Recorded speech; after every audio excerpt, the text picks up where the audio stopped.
Poštovanje, dragi prijatelji i prijateljice moje drage, vi to bolje znate od mene.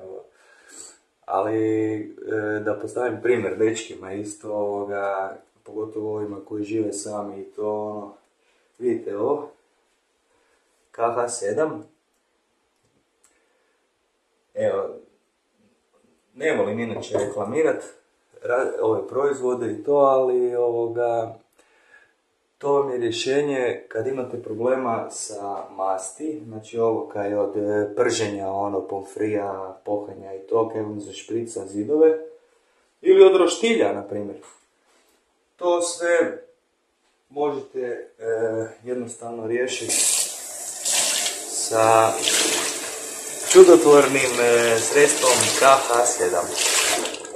Evo. Znači ovo je bilo sve gliba.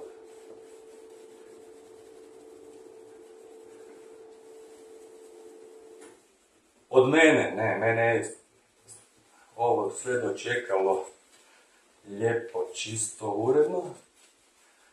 Ali ja sam sad malo zanemario proteklih mjeseci počistit. I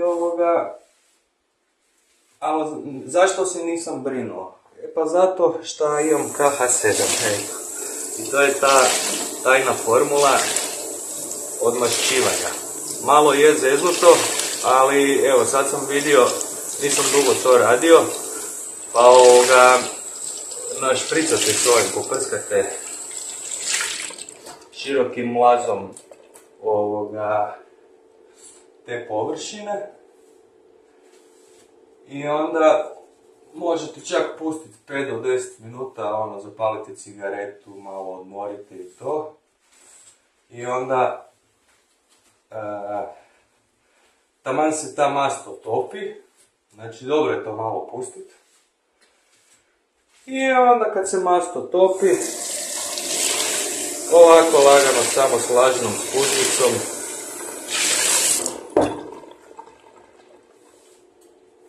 pobrišete, ako još kaj malo je onak tvrđe,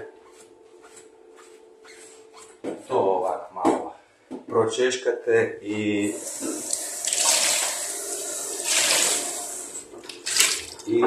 nakon toga je situacija čista. Onda znate na čemu ste. Evo ovako malo.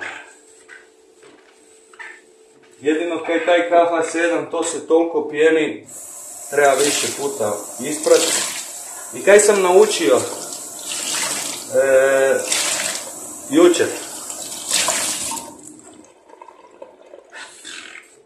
Nemojte brisati sa ručnikom, jer vam onda posmeđi ručnik, pokupi tu svu mast. Dobro, vjerojatno bi ja trebao sam očito nakon toga još jednom proći, ili sam zahvatio masni dio i sad moram odmašćivati ručnik. Eto, tako je. Ko radi, taj griješi. A ko ne radi, gleda sa strane i komentira i kenja moglo bi ovako, moglo bi onako. Ali nema puno načina, ima ih samo par, a ovo je jedan od tih para. Znači KH7, kako se mast otapa, ja gledam.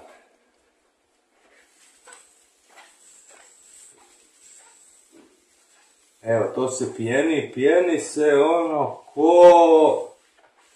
ko stara partizanka. Stara partizanka konja jahala. Za njom je glavu okretala cijela mahala.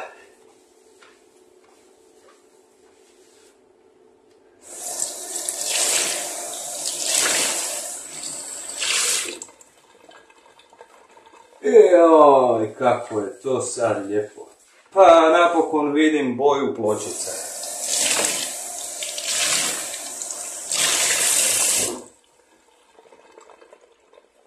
Eto ga, to treba polako ovako spuštat, jer ta pjena se pjeni. Pa kad ono, vidite kako treba ispirati cijelo vrijeme špunjicu. Neki bi to oprali, pokupili s krpicom. Meni je jednostavnije ovak, vidite, imam ovu špunjicu, a onda kad ju previše potrošim, onda ju ostavim za takve slučajeve. Eto.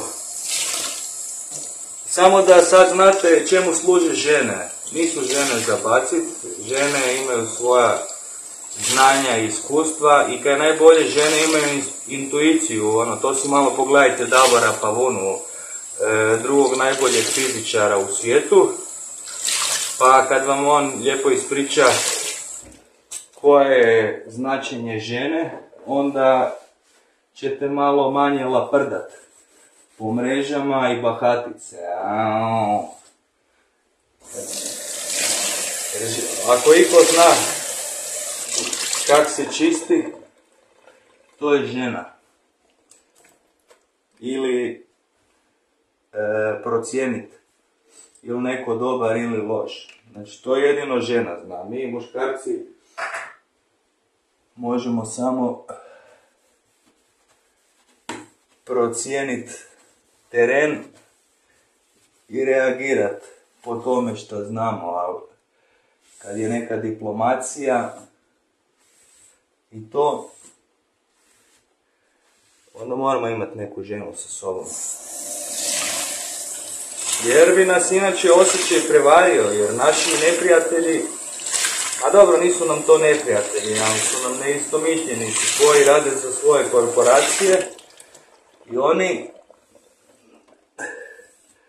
nam ga uvijek žele uvalit, a jedino žena može prepoznat šta se suptilno skriva